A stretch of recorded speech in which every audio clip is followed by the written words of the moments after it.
Cardiopulmonary resuscitation. ठीक है, अगर आप सीपीआर देने जा रहे हो तो आपको ये चीज को हमेशा ख्याल में रखना है कि क्या करना है, push hard and push hard. ये हम यानी एक बार हम जब सांस लिए तो उस हवा के अंदर क्या क्या किया, नाइट्रोजन लिया, ऑक्सीजन और कार्बन डाइऑक्साइड। यहाँ पर हमें कंप्रेस करना है, यहाँ पर कंप्रेस करना है, या फिर तो हमें कंप्रेस कहाँ पे करना है। अच्छा, तुम्हारा ही तबीयत खराब है तब तो देना ही नहीं। तुम इधर हो ना, तो ये हाथ ऐसे यहाँ पे रखो, ठीक है, हल्का सा इसको उठा, ऐसा इसके वहाँ पे फिर दो, हंस के बोले क्यों बना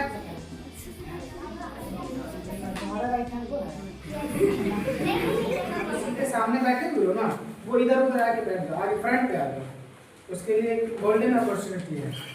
हाँ, तो CPR stand for cardiopulmonary resuscitation. और हम चाहेंगे कि आप सब भी बोलो, जब हम बोलने के लिए आपको कहें तो आप लोग भी बोलिए, क्योंकि बोलने से याद होता है। बहुत लोग ऐसे होते हैं जो मन में याद कर लेते हैं, लेकिन बहुत से ऐसे लोग होते हैं जब तक अपनी जबान से वो ना बोलते उनको याद नहीं होता है ना जी। बहुत सारे बच्चे है ना, तो ये यूनिवर्सल प्रॉब्लम है, सबके साथ होता है। ऐसा नहीं कोई किसी को लग रहा होगा कि हम जब तक नहीं बोलते याद नहीं होता तो मेरे अंदर कोई फॉल्ट है, ऐसा नहीं है। वो ह्यूमन नेचर है सबका, जो ऊपर वाले ने डिजाइन किया है, आर्किटेक्ट किया है, सबको डिफरेंटली किया है।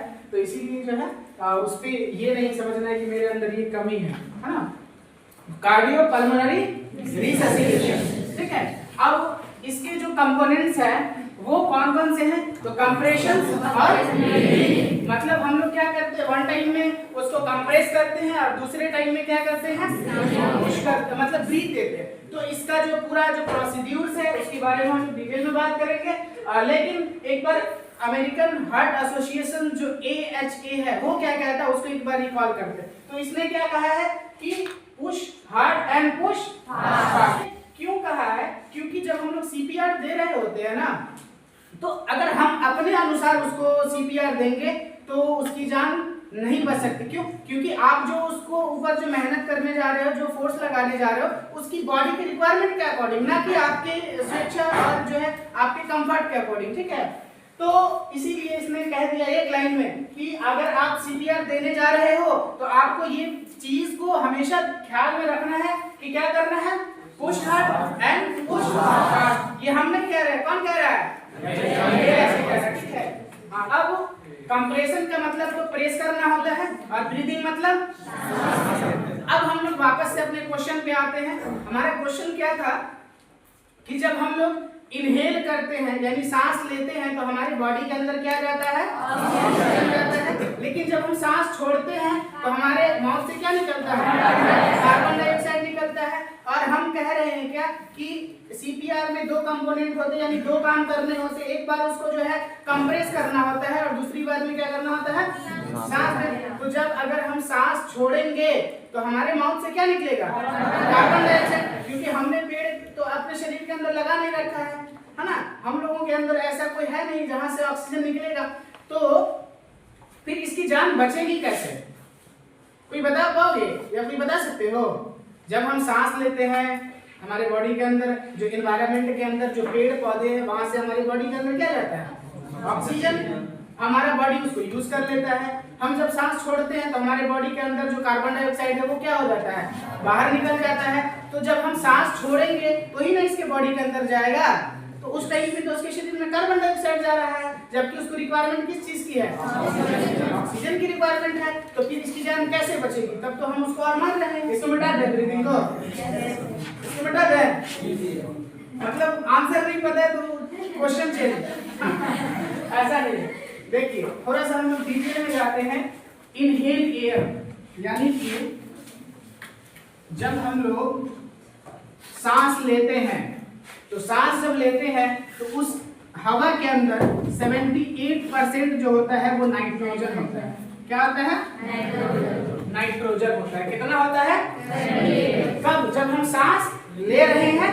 तो जब उसके बाद जो है 21% जो होता है क्या होता है, ऑक्सीजन, ठीक है। 78% नाइट्रोजन, 21% ऑक्सीजन, और उसके बाद 0.04% जो होता है वो क्या होता है, कार्बन डाइऑक्साइड, उसके बाद 1% में आर्गन वगैरह और अदर गैसेस जो होते हैं वो इसके अंदर में प्रेजेंट होते हैं। यानी एक बार हम जब सांस लिए तो उस हवा के अंदर क्या क्या गया, नाइट्रोजन गया, ऑक्सीजन और कार्बन डाइऑक्साइड भी। लेकिन कंसंट्रेशंस देखो, कंसंट्रेशन नाइट्रोजन का कितना है 78%, ऑक्सीजन का कंसंट्रेशन कितना है 21% एंड कार्बन डाइऑक्साइड का 0.0। ये कब की बात हो रही है, जब हम लोग सांस लेते हैं, ठीक है।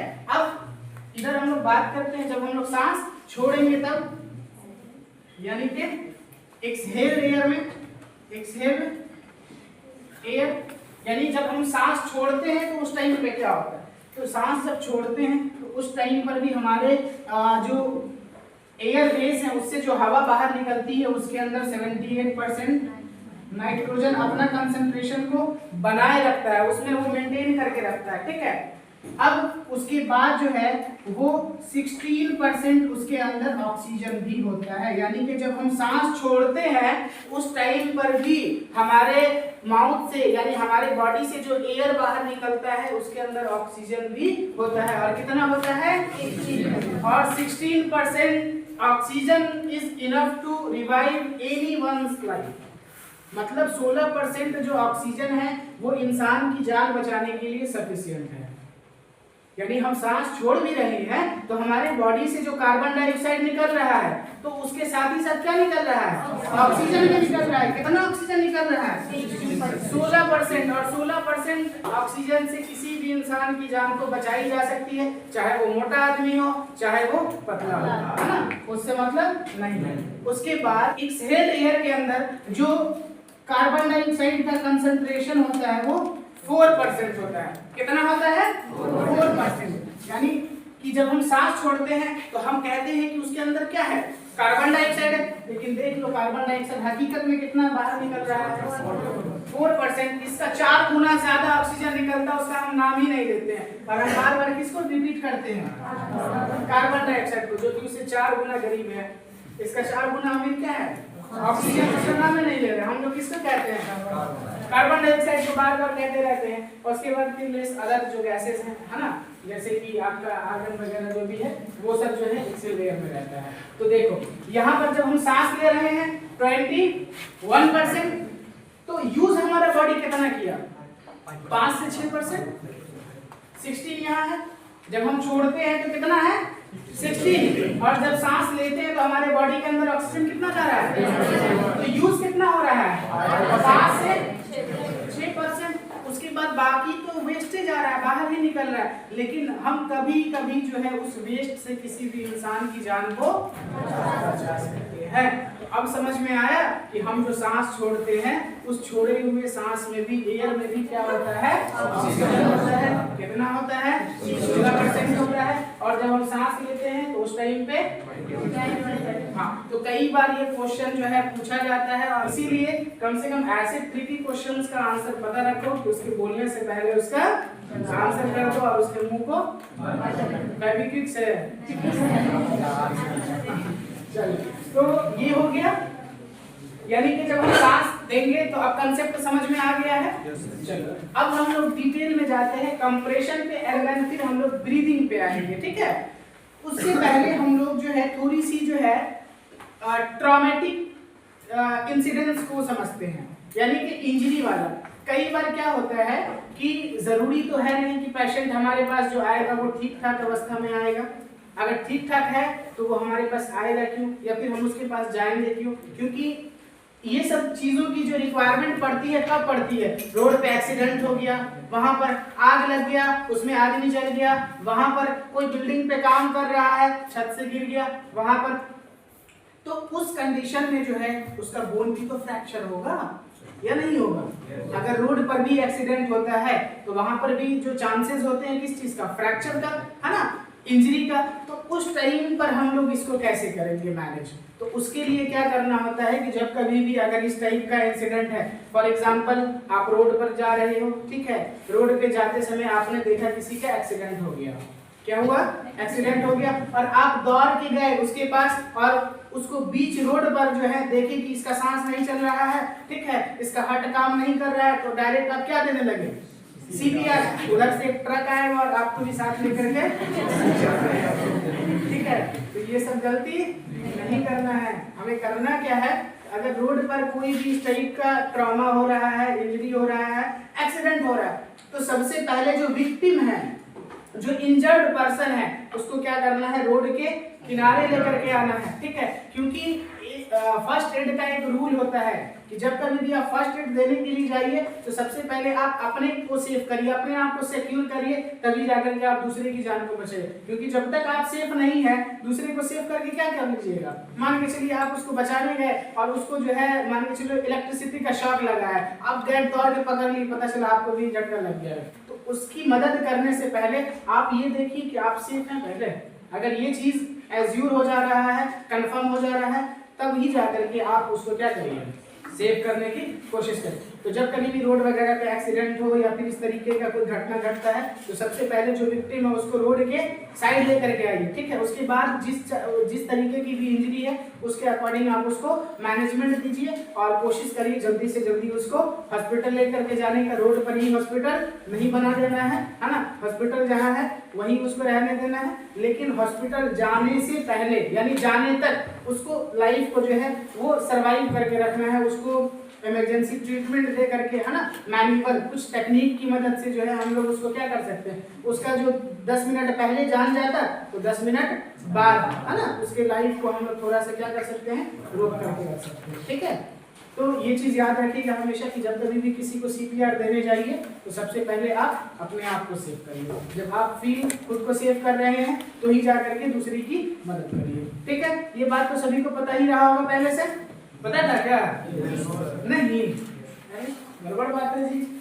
चलो अब हम लोग वापस से अपने टॉपिक पे आते हैं। हमारा एक क्या है, कंप्रेशन, और दूसरा क्या है, ब्रीदिंग। चलिए अब कंप्रेशन जो हम लोग बार बार कह रहे हैं, तो ये वही बात है जो किसने कहा था, AHL ने क्या कहा था, पुश हार्ड एंड किसके लिए कहा था, ब्रीदिंग के लिए या कंप्रेशन के लिए, कंप्रेशन के लिए कहा था। ये बात हम बार बार इसको रिपीट जो कर रहे थे सिर्फ इसीलिए क्योंकि इसका जो नीड है वो कहाँ है, कंप्रेशन, ब्रीदिंग में। ये क्या कह रहा है, push hard and push fast, किस चीज के लिए, कंप्रेशन। अब बहुत लोग कहते हैं कि कितना बार कंप्रेस किया जाए, है ना, 10 बार, 12 बार, 15 बार, कितना जो है जब हम उसको पुश करेंगे तो वो कितना नीचे जाना चाहिए। पता चला कि हम अपना पूरा वजन उसके सीने पर दे दिए और तो हमें ऐसा भी नहीं करना है। तो उसका जो पूरा टेक्निक है, जो पूरा प्रोसीड्यूर है, उसको हम लोग समझ। तो कंप्रेशंस की बात आती है, तो कंप्रेस कैसे किया जाता है, तो उसका जो ये है रूल है वो क्या है, 30:2। CPR का जो कंप्रेशंस के लिए और ब्रीदिंग के लिए जो गाइडलाइंस दिया गया है वो क्या है, 30:2। मतलब क्या हुआ कि आप 30 बार उसको कंप्रेस करोगे और 2 बार माउथ टू माउथ ब्रीथ दोगे। यानी कि हम कह रहे थे ना कितना बार जो है कंप्रेस करना, 10 बार, 20 बार या 30 बार, तो कितना बार कंप्रेस करना है, 30 टाइम्स। कितना, 30। और उसके बाद जैसे ही 30 टाइम्स जो है हम लोग इसको कंप्रेस कर देंगे, उसके बाद 2 बार उसको क्या करेंगे, ब्रीथ देंगे। क्या करेंगे, यानी इसको एयर देंगे। अब ये क्लियर हो गया क्वेश्चन। दूसरा क्वेश्चन जो था कि हम उसको कितना कंप्रेस करेंगे, कितना कंप्रेस करेंगे जी, नहीं, अगर हम मतलब इसको पुश जो करेंगे ना, तो उसका जो थोरैसिक केज है वो कितना नीचे जाना चाहिए, वो या वो पूरा मतलब पीछे वाला हड्डी में सट जाना चाहिए, या फिर जो भी खाया हो वो पूरा बाहर फेंक दे, क्या इसका कुछ है, कुछ नहीं। फिर देखिए इसका एक रूल होता है। क्या रूल है कि जब कभी भी आप कंप्रेस करने के लिए जाइए तो उसको कितना कंप्रेस करना है, लेकिन उसका जो डेप्थ होना चाहिए, गहराई, वो कितनी होनी चाहिए। डेप्थ की जो बात होगी वो सेंटीमीटर, कितना, 5 सेंटीमीटर। अब हम यहाँ पे 5 सेंटीमीटर जो है मेजरिंग टेप लेकर के तो ना बैठा जाएंगे कि उसको मेजर करेंगे। तो फिर हम लोग इसको सेंटीमीटर को कन्वर्ट कर देते हैं किसमें, इंच में। तो इंच अगर हम देखेंगे तो कितना इंच हो जाएगा जी, 2 इंच। 1 इंच में कितना सेंटीमीटर होता है जी, कोई बताएगा? 12। अरे हर चीज लेके आए हैं, हर चीज लेके आए हो, वो तो यही लग रहा है तुम लोग एकदम मैथ तो पूरा अच्छा आप समझ में आया। बायोलॉजी इसीलिए लिए थे क्या? देखो 2.5 centimetre is equal to 1 inch, यानी कि 1 इंच जो है हम लोग इसको ऐसे मेजर कॉमन इसमें लेकर के चलते, तो ये कितना सेंटीमीटर हो गया? 2.5 सेंटीमीटर, यहीं पे लिख लेना। 2.5 centimetre is equal to 1 inch. हम यहाँ पे कितना सेंटीमीटर लिखे थे? 5 तो अगर हम इंच में इसको कन्वर्ट करेंगे तो कितना हो जाएगा? 2 इंच। अब हम इंच का तो अंदाजा लगा सकते हैं खुद से, क्योंकि हमारे जो फिंगर्स के अंदर में जो लाइन है, कोई बताओ इस लाइन का क्या नाम है? तो लाइन जो दिया गया है हमारे स्किन के ऊपर, ये जनरली हैबिचुअल मूवमेंट्स जहाँ पर होता है वहाँ पर ये प्रेजेंट होता है। स्पेशली हमारे इस जॉइंट के पास, हमारा यहाँ पर जो जॉइंट बनता है एल्बो जॉइंट, यहाँ पर जो रिस्ट जॉइंट, ये लाइन सब जो है यहाँ पे गर्दन के पास ये लाइन है, सबका नाम है ना जी। चलो तो कंप्रेशन समझ में आया, कितना बार कंप्रेस करना है? 30 टाइम्स कंप्रेस करना है। और कितना उसका जो डेप्थ होना चाहिए, गहराई कितना होना चाहिए? 2 इंच। अगर सेंटीमीटर में बात करेंगे तो 5 सेंटीमीटर, ठीक है। ये तो हो गया। अब हम लोग ब्रीदिंग पे आते हैं, तो कितना बार ब्रीथ देना है? 2 बार ब्रीथ देना है। और अब जो है इसमें तो कोई इशू नहीं आती है, क्योंकि कई बार क्या होता है कि फॉर एग्जांपल जो विक्टिम है वो फीमेल है और जो उसका रेस्क्यूअर है, जो उसको जो सीपीआर देने के लिए आया है वो मेल है, तो वहां पर बहुत ही हिचकिचाहट होती है, क्योंकि जेंडर इंटरेक्शंस जो है उतना है नहीं, आप उसको ना जान रहे हो ना वो आपको जान रहे हो, तो कहीं ना कहीं क्या है कि वहां पर एक इंटरेस्ट जो ये मतलब वहां पर एक जो है प्रॉब्लम क्रिएट होने लगता है कि हम संकोच होने लगते हैं इंसान को कि कंप्रेशन तो कर देंगे, ब्रीथ कैसे देंगे। इसमें क्या पता वो जो लेडीज है उसको जो है कोई ऐसा कंटामिनेटेड बीमारी हो, कोई ऐसा इन्फेक्शियस बीमारी हो जो तुमको हो जाए, तो हम क्या करेंगे? उसको ब्रीथ नहीं देंगे, नहीं देना है, जान तो उसकी बचानी है। तो इसके लिए जो है ना ऐसा AHA नहीं कहा है, किसने कहा है? हम नहीं कह रहे, कौन कह रहा है? AHA कह रहा है। क्या कहता है कि अगर आप जो है उसको माउथ टू माउथ ब्रीथ देने में आपको हेजिटेशंस हो रही है, हिचकिचाहट हो रही है, तो आप एक काम तो कर ही सकते हो। वो काम क्या बताया उन्होंने बताया क्या, ये मान के चलो ये मेरा हाथ है और इसमें हम ग्लव्स पहने हुए हैं, ठीक है। तो अब हम इसको अगर नीचे करेंगे तो ये मेरा ग्लव्स नीचे हो रहा है हाथ में, ठीक है। इसको क्या समझो? ग्लव्स। अब ये जो ग्लव्स है तो उसने बताया क्या कि इसका जो मिडिल फिंगर है इसको हम लोग कट कर देते हैं, मतलब जो आपका ग्लव्स है उस ग्लव्स का जो मिडिल फिंगर का जो कवर होगा ना उसको क्या कर दीजिए? कट कर दीजिए। तो इसमें क्या हो जाएगा? होल हो जाएगा। और उसके बाद इसका जो ये था कटिंग किया हुआ पार्ट उसके जो है माउथ के अंदर इंसर्ट कर दीजिए उसको, और वो तो लैटेक्स का बना होता है, उसको आप अगर ऐसे फ्लेक्सिबल कराएंगे तो हो जाएगा जो ग्लव्स होता है। अब आपके बीच में और उसके माउथ के बीच में एक बैरियर बन गया। क्या बैरियर बन गया? तो वो ग्लव्स, यानी आप डायरेक्टली उसके कांटेक्ट में हो गया, इनडायरेक्टली, क्योंकि उसके माउथ के अंदर क्या है? वो ग्लव्स है, और ग्लव्स से उसका जो है माउथ वो क्या हो गया है? कवर हो चुका है, ठीक है। तो जो है इसका आप यूज कर सकते हैं। अब बात आती है कि ब्रीथ देने के टाइम पे हमें क्या चीज का ख्याल रखना है। जब कभी भी ब्रीथ दीजिए तो उसका जो नाक है वो क्या होना चाहिए? खुला होना चाहिए? नहीं, बंद होना चाहिए, क्योंकि आपको पता है कि हमारे नाक और मुंह का एक कनेक्शन है थ्रोट के पास। तो आप इसको ब्रीथ दोगे मुंह के होके और उसके नाक से हवा वापस आ जाएगा, तो उसके लंग्स में जा ही नहीं पाएगा। पता चला हम दिए जा रहे हैं और उसके लंग्स में पहुंच ही नहीं जा रहा है, तो और उसकी जान को हम बचाने की बजाय मार ही रहे। तो छोटी छोटी चीजें हैं जो आपको ध्यान में रखनी है, ठीक है। जब ब्रीथ देंगे तो क्या ख्याल रखना है कि उसका नाक जो होना चाहिए वो पूरी तरीके से बंद होना चाहिए। क्यों बंद होना चाहिए? क्योंकि वो एयर वे को जब तक आप ब्लॉक नहीं करेंगे, जो रिटर्निंग एयर है वो आपके लिए जो है दिक्कत का सामना करना पड़ेगा, ठीक है। तो इसीलिए इस बात का आपको ध्यान रखना है कि ब्रीथ देने के समय में उसका जो नाक है वो बंद होना चाहिए। अगर आप उसके नाक से होकर के ब्रीथ दे रहे हो तो उसका मुंह बंद होना चाहिए, ठीक है। कई बार जो बच्चों में हम सीपीआर देते हैं तो माउथ टू माउथ नहीं दे करके माउथ टू नोज देते हैं। उस टाइम पे उसका जो माउथ है उसको हम क्या करना होगा, बंद, क्योंकि हवा बाहर ना जाए। ठीक है, अब बताओ यहाँ तक में किसी को कोई डाउट है? अब हम लोग बात करते हैं कि कंप्रेशन करने के लिए हमें पेशेंट के जो है किस पोर्शन पे कंप्रेस करना है। उसके पेट को दबाना है, उसके नाक को दबाना है, किस चीज को दबाना है? तो उसका जो थोरैसिक केज है, क्या है? थोरैसिक केज है। उस थोरैसिक केज में एक हड्डी होता है सीधे सामने से, जिसका नाम क्या होता है? स्टर्नम। जैसे ये मान के चलो ये मेरा जो चैन है, ठीक है, जैकेट का ये भी क्या हो गया? स्टर्नम, क्योंकि एकदम सेंटर में प्रेजेंट है। अब इस स्टर्नम पे हमें जो है सेंटर ऑफ द स्टर्नम पे क्या करना है कि प्रेस करना है। कहाँ पे? सेंटर, यानी मान के चलो ये हमारा स्टर्नम बोन है, तो इस स्टर्नम बोन के सेंटर पे, ठीक है, कहाँ पर? सेंटर। अब कितना डेप्थ डालना है? तो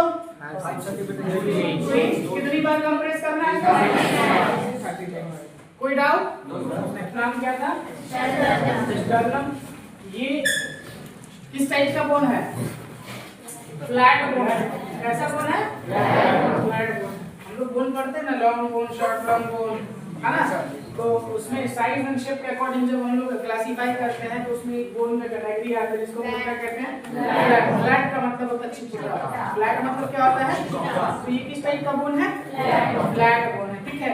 और ये सिंगल ऐसा बोन है जहां पर जो है लॉन्ग लाइफ, मतलब जब तक इंसान जिंदा रहता है तब तक इस बोन के अंदर में रेड बोन मैरो जो है वो अबंडेंट अमाउंट में प्रेजेंट रहता है। बोन मैरो जो होता है जिसमें ब्लड बनता है, तो इस बोन के अंदर में बहुत लंबे समय तक जो है रेड बोन मैरो प्रेजेंट रहता है। क्योंकि होता क्या है कि जैसे जैसे हमारा एज बढ़ता है और 20 जो है जैसे ही हम लोग जो है एडल्टहुड में जाते हैं ना, तो हमारा जो रेड बोन मैरो है बोन के अंदर जो है वो कन्वर्ट हो जाता है येलो में, जिसको इनएक्टिव बोन मैरो कहा जाता है।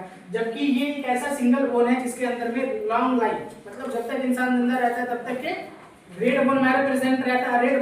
Red bone marrow is responsible for the formation of blood cells, है ना। अभी हम लोग बात करते हैं सिर्फ और सिर्फ कंप्रेशन के बारे में। तो ये मान के चलो कि कौन सा हड्डी है? स्टर्नम। अब ये जो स्टर्नम है इसका जो है ये, इसको हम लोग क्या कहते हैं? मैन्यूब्रियम। क्या नाम होता है जी? मैन्यूब्रियम, ये वाला जो पोर्शन। और यहाँ पर जो ये बोन एंड होता है इसको जिफाइड प्रोसेस कहा जाता है। क्या कहते हैं? जैसे कि इसके अंदर लिखा हुआ है, लेबल किया गया है जिफाइड प्रोसेस। तो इस बोन के अंदर में कहाँ, यहाँ पर हमें कंप्रेस करना है, यहाँ पर कंप्रेस करना है, या फिर तो हमें कंप्रेस कहाँ पे करना है? इसके सेंटर में, यानी कि यहाँ पे। और इसके सेंटर में जब हम लोग देखते हैं तो हमारे दोनों साइड से ब्रेस्ट जो होते हैं उसका निप्पल होता है। क्या होता है? लैंडमार्क के लिए हम लोग इसको लेकर के चलते हैं, ब्रेस्ट का जो निप्पल होता है उसको हम लोग इसका लैंडमार्क लेकर के चलते हैं, क्योंकि क्या होता है कि हम जो है उसको इजीली फाइंड आउट कर पाते हैं और कंप्रेस कर लेते हैं, ठीक है। तो एग्जैक्ट लोकेशन जो हो गया किसका? कंप्रेशन का क्या हो गया? स्टर्नम बोन, और उसमें भी कहाँ? सेंटर में। और उसके अलावा अगर उसमें और लैंडमार्क निकालना हो तो बिटवीन द स्टेप में, यानी कौन कौन किसके बाद क्या करना है, किसके बाद क्या करना है, इसको क्या रूल है? तो उसको कहा जाता है ABC रूल। ABC rule. ये जो रूल है ना, ये अब चेंज हो चुका है। क्या हो चुका है? चेंज हो चुका है। अब वो जो चेंज हुआ है तो उसका क्या नाम है हम लोग अभी जस्ट बात करेंगे, लेकिन चेंज होने से पहले ये क्या था उसको समझते हैं। ए का मतलब होता है एयरवे। ए का मतलब क्या होता है? एयरवे शुड बी ओपन, ठीक है। दूसरा क्या है? B for breathing and C stand for compression. यानी कि जब कभी भी हम सीपीआर देंगे तो ये तीन बातें हमारे जहन में होनी चाहिए। सबसे पहला काम हमें क्या करना है? उसका एयरवे चेक करना है। दूसरा काम क्या करना है?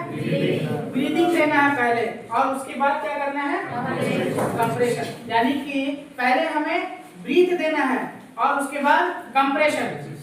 पहले क्या है? ब्रीदिंग और उसके बाद कंप्रेशन। लेकिन अब ये चेंज हो गया है। इसको चेंज क्यों किया गया है उसके बारे में हम लोग भी बात करेंगे।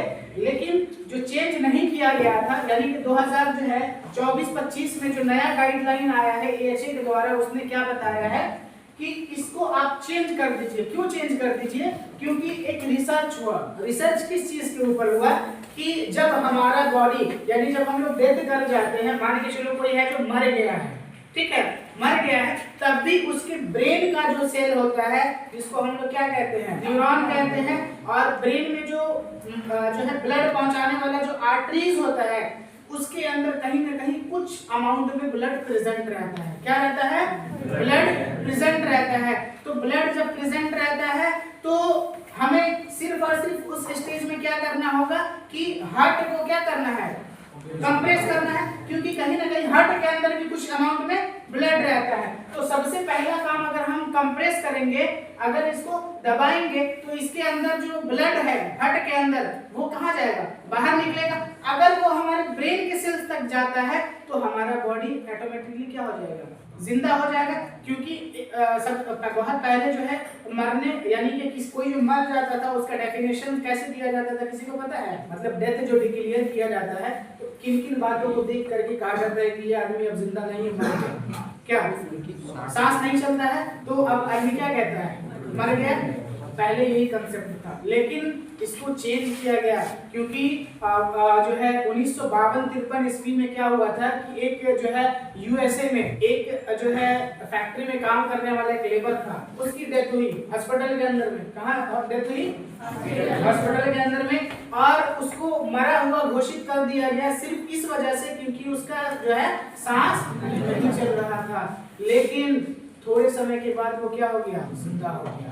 ये बहुत ही शॉकिंग था। हॉस्पिटल के ऊपर क्या हो गया, केस हो गया। उसके बाद से रिसर्च शुरू हुआ, तो रिसर्च में ये पाया गया कि जब इंसान मर जाता है तो सिर्फ उसको मरा हुआ इस बेसिस पे हम घोषित नहीं कर देंगे कि उसका सांस नहीं चल रहा है। हमें ये देखना होगा कि उसके ब्रेन तक जो है, मतलब उसका ब्रेन भी डेथ किया है या नहीं, है ना। तो उसके लिए हम लोग क्या करते हैं, मशीन सब में देखते होंगे, खासतौर से साउथ की मूवी वगैरह में देखते हो, एक मशीन होता है जिसको ऐसे ऐसे करके कम चेस्ट पे जो है सटाता है तो इंसान जो है क्या हो जाता है, जिंदा हो जाता है। मूवी सब में दिखाते हैं, जबकि वैसे नहीं किया जाता है। उसको डिफिब्रिलेटर मशीन कहा जाता है। क्या कहा जाता है? डिफिब्रिलेटर मशीन, है ना। उसका यूज किया जाता है किस चीज के लिए, झटका देने के लिए, ठीक है। लेकिन मूवी में पता नहीं किस चीज के लिए इस्तेमाल करते हैं, मार ही देते हैं उसको।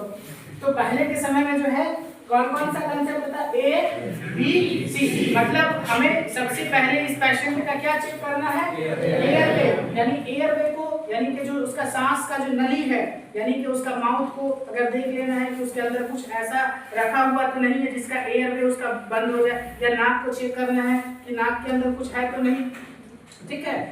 तो इन सब चीजों को देख लेना है और एयरवे को ओपन करना है। क्यों एयरवे को ओपन करना था? क्योंकि हमें क्या करना है, अगर ये ओपन नहीं रहेगा, हम ब्रीथ देंगे तो उसके अंदर ब्रीथ जाएगा क्या। फॉर एग्जांपल उसका जो एयरवे है, जो रास्ता है, जो श्वास नली है, वो बंद रहेगा और लाख उस पे जो है उसको जो है ब्रीथ देते रहे तो कोई फायदा है क्या?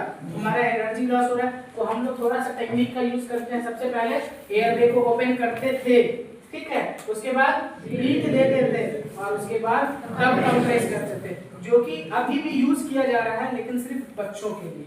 एडल्ट्स के लिए जो है वो चेंज हो गया है। क्या चेंज हुआ है? तो नई गाइडलाइंस के अकॉर्डिंग क्या है,